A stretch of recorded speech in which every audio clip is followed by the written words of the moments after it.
Hi అండి, అందరికీ నమస్కారం. ఈరోజు మనం శృంగార మదనం 15వ భాగంలో ఏం జరిగింది అనేది తెలుసుకుందాం. అందరూ పర్ఫెక్ట్గా ఉండటంతో ఈవినింగ్ కల్లా అందరినీ డిశ్చార్జ్ చేయాలి అనుకున్నారు. మిగతా ఫార్మాలిటీస్ అన్నీ కావ్య వేణు కంప్లీట్ చేసేశారు.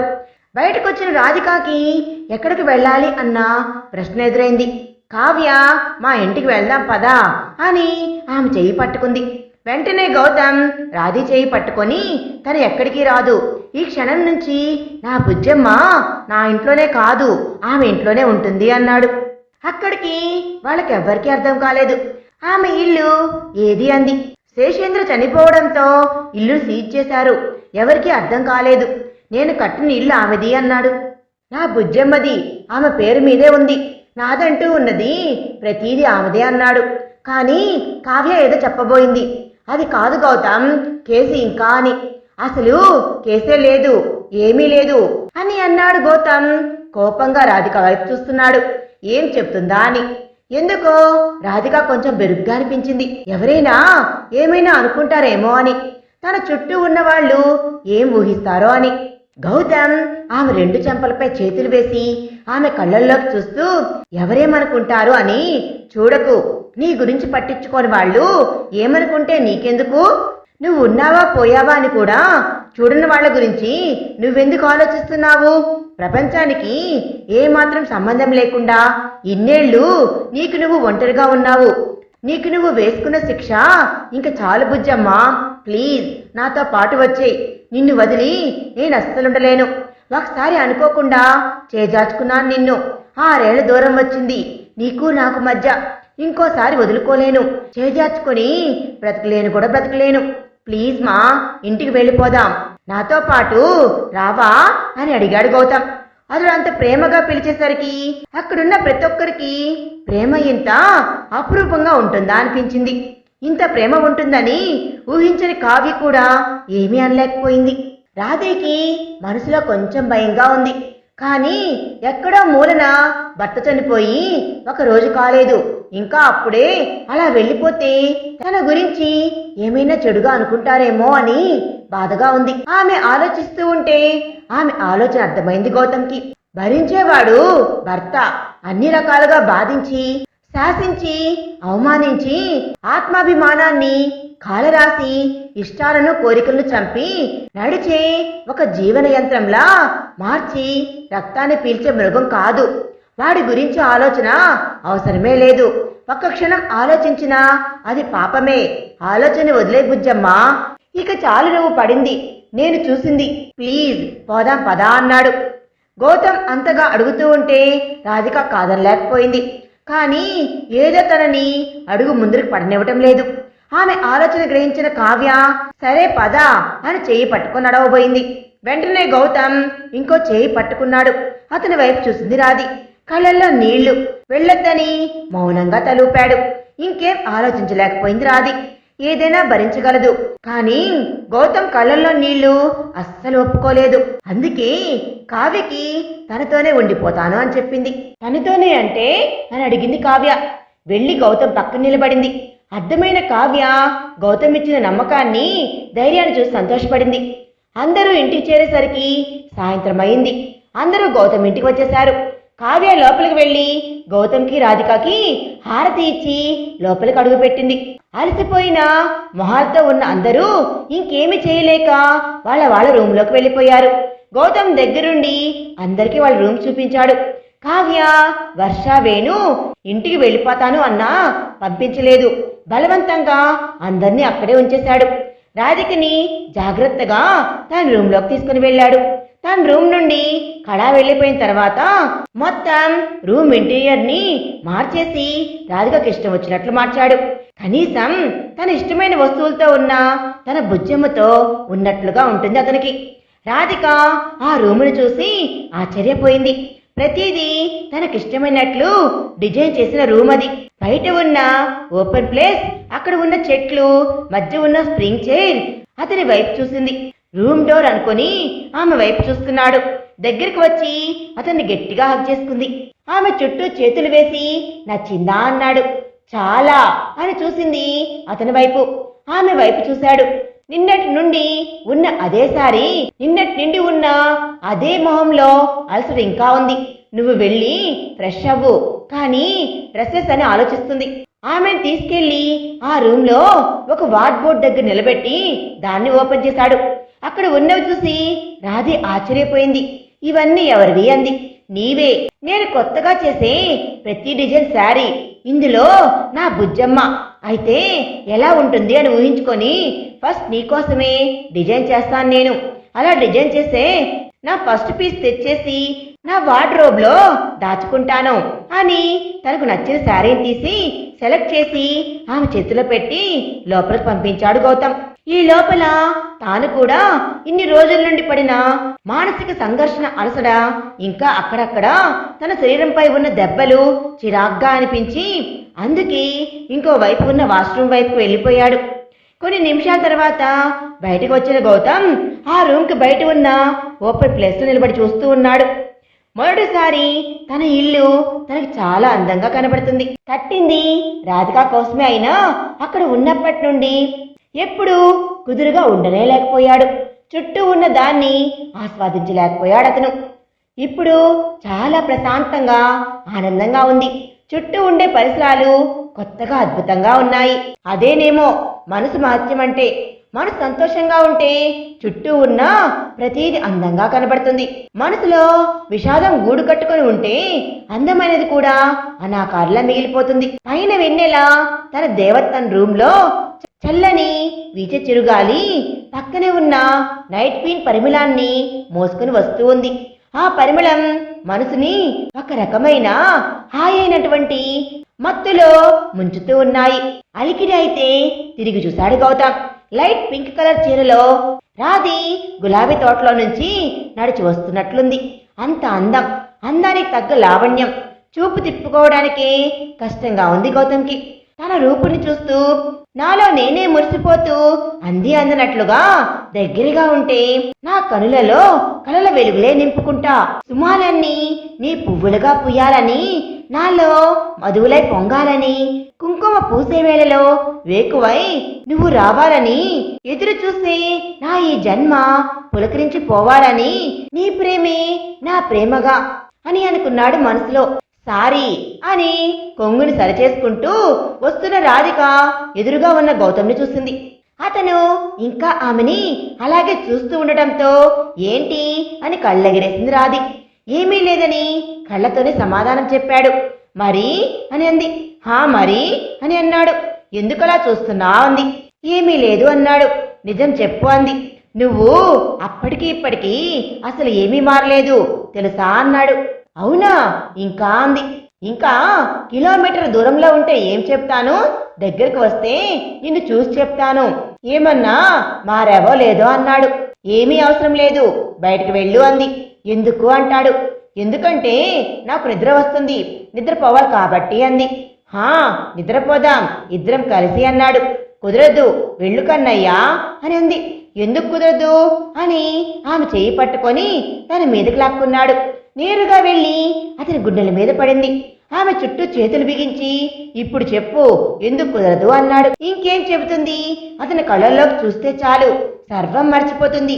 ఇంకేం మాట్లాడుతుంది. అసలు ఎవరు చెప్పింది అమ్మాయిల కళ్ళు మీనా నేత్రాలు అని? అబ్బాయిల కళ్ళు కూడా చాలా అందంగా ఉంటాయి. బాబోయ్ వీడి కళ్ళు చూస్తే చాలు అన్నీ మర్చిపోవచ్చు, మాయ చేస్తాడు, అంత అందంగా ఉంటాయి అనుకుంది. ఏంటి ఈ కన్నయ్యకి రాధమ్మ మాట్లాడవా అన్నాడు నుటి మీద గాలి వదుతూ. స్పృహలోకి వచ్చిన రాధి వదులు కన్నయ్య అంది. ఇంతలో ఎవరో తలుపు చప్పుడు చేయడంతో ఇద్దరు విడిపడ్డారు. రాధిక తలుపు తెరవడానికి వెళ్ళబోయింది. గౌతమ్ చొప్పున చేయి పట్టుకొని నువ్వు ఇక్కడే ఉండు నేను చూస్తాను అని ముందుకు వెళ్ళాడు. అక్కడే ఉండి చుట్టూ చూస్తుంది. చాలా సంవత్సరాల తర్వాత ఆమెకు కూడా ఏదో బరువు తగ్గినట్లుగా ఉంది. తలుపు తీసిన గౌతమ్కి కావ్య రాధిక మెడిసిన్ ని వాళ్ళిద్దరికి ఫుడ్ ఇచ్చేసి తొందరగా నిద్రపోండి అని చెప్పి వెళ్ళిపోయింది. అవి తీసుకొని లోపలికి వచ్చిన గౌతమ్ ఫుడ్ తీసుకొని నేరుగా రాధిక దగ్గరికి వెళ్ళి అక్కడే ఉన్న సోఫా పైన కూర్చోబెట్టాడు. నేను తింటాను కదా అంది. తిను అని అన్నాడు పెదవుల దగ్గర తన చెయ్యి పెడుతూ. అతని ప్రేమకి ఏం మాట్లాడలేక అతన్నే చూస్తూ తింటుంది. పసిపాపకు బుజ్జిగించి గోరుముద్ద తినిపించే తండ్రిలా ఉన్నాడు గౌతమ్. అదే బాక్స్ తీసుకొని గౌతమ్ తినిపించింది. తన ప్రాణం మొదటిసారి తనకి ప్రేమగా పెడుతున్న భోజనం వద్దు అనకుండా ఆ చేతి ముద్దను అందుకుంటూ ఉన్నాడు గౌతమ్. ఎప్పుడు అనుకోలేదు ఇంత ఆనందం కలుగుతుంది అని. ప్రళయం తర్వాత ప్రేమ మరింత గొప్పగా ఉంటుంది అని. ఇద్దరి జీవితాల్లో నుంచి వెళ్ళిపోయిన బాధ వాళ్ళకి మరిన్ని సంతోషాలను దగ్గర చేసింది అని. ఇంకా చాలు కన్నయ్యా, ఇంక తినలేను, అన్ని రోజులది మొత్తం ఒకేసారి తినిపించేటట్లు ఉన్నావే అంది. అంతా కాదు, కొంచెం అన్నాడు. చాలు ఇంకా అని అతనికి పెట్ట మొదలుపెట్టింది. మనసైన చెలి తన ప్రేమానురాగాలతో తన ప్రేమను ముద్దుగా చుట్టు పెడుతూ ఉంటే ప్రపంచంలో ఇంతకంటే గొప్ప అదృష్టం ఉంటుందా అనిపించింది గౌతమ్కి. అన్నీ తీసి తానే లోపల పెట్టింది రాధిక. బుజ్జమ్మ, నేను పెడతాను కదా అన్నాడు. ఏమీ అవసరం లేదు, కూర్చో అంది. ఆమె పెట్టే లోపల ఆమెకి ఇవ్వాల్సిన మెడిసిన్ తీసుకొచ్చి ఇచ్చాడు. నాకు బాగానే ఉంది అంది. తెలుసు, అయినా నా కోసం అని అన్నాడు. తప్పదా అంది. తప్పదు అని అనుకొని 1-2 రోజులు మా అమ్మ కదూ అని అన్నాడు. బలవంతంగా వాటిని ఆమె చేత వేయించి పెట్టడానికి లోపలికి వెళ్ళాడు. రాధి రూమ్కి ఆనుకొని ఉన్న రైలింగ్ చుట్టూ చేతులు వేసి చూస్తూ ఉంది. చుట్టూ చీకటి, ప్రశాంతమైన నిశ్శబ్దం, చల్లటి గాలి. ఆమె వెనకనున్న గౌతమ్ వెనక నుండి ఆమెను గట్టిగా హత్తుకున్నాడు. అతని చేతులపైన తన చేతులు వేసి అతని హృదయం దగ్గర తల ఆనించి అలాగే కొన్ని నిమిషాలు నిలబడింది. ఎవ్వరూ మాట్లాడలేదు. మౌనం కూడా వాళ్ళ మధ్య అనేక మాటలను ఒకరి నుంచి ఇంకొకరికి చారవేస్తూ ఉంది. గౌతమ్ అలాగే మెల్లిగా తన పెదవులను ఆమె చెవి దగ్గర చేర్చి బుజ్జమ్మ అన్నాడు. హా అంది. అతని వెచ్చని ఊపిరి లోపల గిలిగింతలు పెడుతూ ఉంటే మనసులో రేగే అలజడిని బలవంతంగా ఆపుకుంటూ అతి కష్టం మీద అతనికి హా అంటూ సమాధానం చెప్పగలిగింది. ఇది సమయము, అవునా కాదా అని అన్నాడు. నాకు తెలీదు అంది. మనం పెళ్లి చేసుకుందామా అని అన్నాడు. ప్లీజ్, ఇక నిన్ను నేను వదిలి ఒక్క క్షణం కూడా ఉండలేను. ప్లీజ్ మా, పెళ్లి చేసుకుందామా అని అడిగాడు గౌతమ్. ఆమె ఏమీ చెప్పలేకపోయింది. అలాగే ఆమెను పట్టుకొని తన వైపుకు తిప్పుకున్నాడు. ఆమె కళ్ళల్లో వస్తున్న కన్నీళ్లను చూసి తప్పుగా ఏమైనా అడిగానా అని అడిగాడు. లేదు అన్నట్టుగా తల ఊపింది. మరి ఈ కన్నీళ్లు ఎందుకు? ఇంకా చాలు, వీటికి అవసరం మళ్ళీ ఎప్పుడూ నీకు రాకూడదు. నిన్ను చూసిన క్షణమే నా ప్రాణంగా మారి నాలో ఊపిరయ్యావు. నీలో ఐక్యమైనప్పుడు దేహాలు రెండు ఒకటిగా మారినా ఒకే ఆత్మగా మారాను. నీ వాడిగా నాకు ఎలా చెప్పాలో కూడా తెలియడం లేదు. కానీ ఒకటి నిజం, నువ్వు లేకుంటే ఇక ఉండలేను. పెళ్లి చేసుకుందామన్నాడు. నిన్ను వదులుకున్న ఈ 6 సంవత్సరాలు క్షణం ఒక యుగంలా గడిచింది. జ్ఞాపకాలన్నింటినీ తరికి చేర్చుకొని ప్రతిరోజు వాటిని పలకరిస్తూ వాటిలో నిన్ను వెతుక్కుంటూ ఉండేవాణ్ణి. నువ్వు కనపడిన రోజు హోటల్లో గుడి దగ్గర నా ఆనందానికి హద్దే లేదు. వెంటనే వచ్చి నిన్ను నా గుండెకి హత్తుకోవాలి అనిపించింది. కానీ నువ్వు ప్రశాంతంగా ఉన్నావేమో అని, ఎక్కడ నిన్ను డిస్టర్బ్ చేస్తానో ఏమో అని అలా అనిపించింది నాకు. కానీ ఒక్క క్షణం కూడా ఊహించలేకపోయాను నువ్వు పాము పడగ నీడలో ఉండి ఉంటావు అని. ఐయామ్ సారీ అన్నాడు. అతన్ని అలాగే పట్టుకొని ఉంది. విడిపోవాలని అస్సలు లేదు. ఆ కౌగిల్లో అతనిచ్చే సంరక్షణ పొత్తిళ్లలోని పసిపాపకు అమ్మ చేతి లాలనలా అనిపించింది. అతని చుట్టూ మరింత బలంగా చేతులు వేసింది. ఆమె స్పర్శ అతనికి ఏదో చెప్తుంది. అతని ఊపిరి వెచ్చగా ఆమె నుదుటిని తాగుతూ ఉంటే అతని వైపు చూస్తూ, కన్నయ్య, ఏం జరిగిందో తెలుసుకోవాలి లేదా అని అడిగింది. అస్సలు లేదు, ఎప్పుడు నువ్వు నా ముందరే ఉండాలి, అది చాలు. ఈ 6 ఏళ్లలో జరిగింది తెలుసుకోవాలని లేదుమా. అది చెప్పి నువ్వు కష్టపడటం నాకు ఇష్టం లేదు. నీకు కష్టం కలిగించేదేది నాకు వద్దు అన్నాడు. కానీ ఒక విషయం చెప్పాలి అంది. నీకిష్టమైతే చెప్పు, నువ్వు బాధపడతావంటే చెప్పకు అన్నాడు. లేదు కన్నయ్య, నీకు తెలియాలి అంది. ఏ పరిస్థితుల్లో తనకి శేషేంద్రకి వివాహం జరిగింది అంతా చెప్పింది. నిన్ను వదలలేక వదిలి వెళ్ళాను. కానీ కేవలం నా శరీరం మాత్రమే ఇక్కడి నుండి వెళ్ళిపోయింది. మనసుని నీతోనే ఉంచేసి వెళ్ళాను. నీకు తోడుగా నాన్నని ఫారెన్ తీసుకుని వెళ్ళినా కాపాడలేకపోయాను. వెళ్ళిన నెలకి ఆయన మాకు దక్కలేదు. తర్వాత ఇంకో సంవత్సరానికి పిన్ని కూడా ఎవరో ఒకరు తోడుగా ఉంటారు అనుకున్నాను. వరుసగా నాన్నని పిన్నిని పోగొట్టుకొని మరింత ఒంటరి దాన్నైపోయాను. నాన్న పోయిన తర్వాత ఎక్కువగా బయటకు వచ్చేదాన్నే కాదు. ఆ సమయంలో నాకు నేను అంటూ అతని చేతిని తన పొత్తి కడుపు మీద పెట్టి నేను కన్సీవ్ అయ్యాను అని తెలిసింది. గౌతమ్ ఆశ్చర్యపోయాడు. మనసులో నుంచి ఒక రకమైన పులకింత. శరీరం అప్రయత్నంగా జలధరించింది. తన చేతిని ఆ పొత్తు కడుపు మీద పెట్టి సున్నితంగా తడిమాడు గౌతమ్. అతన్ని చూస్తూ కళ్ళతోనే లేదు అని సమాధానం చెప్పింది. ఎందుకో అతని కళ్ళ నుండి నీరు బయటకు వచ్చి చెంపల్ని దాటి కిందకి వస్తూ ఉన్నాయి. వాటిని తుడుచుకోవాలని కూడా అతను అనుకోలేదు. నీకు తెలియదు కన్నయ్యా, ఎంత ఆనందం వేసిందో. నా చీకటి జీవితానికి నీ ప్రతిరూపం ఒక కిరణం అనుకున్నాను. ఎవరికి చెప్పాలో తెలియలేదు. ఈ విషయాన్ని పిన్నికి చెప్పాను. తను కూడా ఏమీ అనలేదు, కానీ భయపడింది. ఎలాగోలా ఇద్దరం కలిసి 3 నెలలు మేనేజ్ చేశాం. కానీ అతనికి అనుమానం వచ్చినట్లుగా ఉంది. భయపెట్టాడు, బెదిరించాడు. అయినా కొన్ని రోజులు మొండిగా ఉన్నాను. దాదాపు ఒక 10 రోజులు నన్ను రూమ్లోనే బంధించాడు, బయటకు కూడా రాకుండా. నేను ఒప్పుకుంటేనే బయటకు రానిస్తాను అని అయినా ఒప్పుకోలేదు. అసలు నన్ను వదులుకోవాలి అనుకోనేలేదు. నీ అంశ, నీ ప్రతిరూపం ఎలా వదులుకుంటాను? కానీ ఒకరోజు రాత్రి భోజనం చేసిన తర్వాత ఏం జరిగిందో నాకు తెలియదు. చాలా మత్తుగా పడుకుండిపోయాను. ఆ తర్వాత తెలియదు. తర్వాత రోజు నేను హాస్పిటల్లో జాయిన్ అయ్యాను. అక్కడే దాదాపు 10 రోజులు ఉన్నాను అని పిన్ని చెప్పింది నాకు. నేను ప్రేమించుకున్న ప్రేమ, మమకారం నా నుంచి దూరంగా అయిపోయింది. ఇంకా ఎవరిని ఏమీ అడగాలని కూడా అనిపించలేదు. ఇంటికి వచ్చిన తర్వాత కూడా చాలా మౌనంగా ఉండిపోయాను. నాకు అంతా చీకటి, అలసిపోయినట్లుగా అనిపించింది. ఏం జరిగింది అన్నది పిన్నికి తెలుసు. నాకు అడగాలని కూడా అనిపించనే లేదు. తాను చెప్పాలని చూసింది. నాకంటూ నేను పెంచుకున్న, మమత పెట్టుకున్న రూపమే లేనప్పుడు విని ఏం లాభం అనిపించింది. ఈ భారాన్ని భరించలేక పిన్నికి హార్ట్అటాక్ వచ్చింది. ఆమె కూడా నన్ను వదిలేసి వెళ్ళిపోయింది. ఇంకెవరు ఉన్నారు నాకు? నాకంటూ ఉన్న గదుల్లో, నాకంటూ నేను నిర్మించుకున్న ప్రపంచంలోనే ఉండేదాన్ని.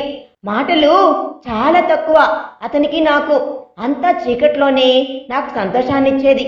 నీ గురించి విన్న విషయాలు, అప్పుడప్పుడు పేపర్స్లో వచ్చే నీ ఫొటోస్ని కావ్య ఫోన్ చేసి నీ గురించి చెప్పే విషయాలు విన్నప్పుడల్లా ఆ రోజంతా చాలా ఆనందంగా గడిచిపోయేది.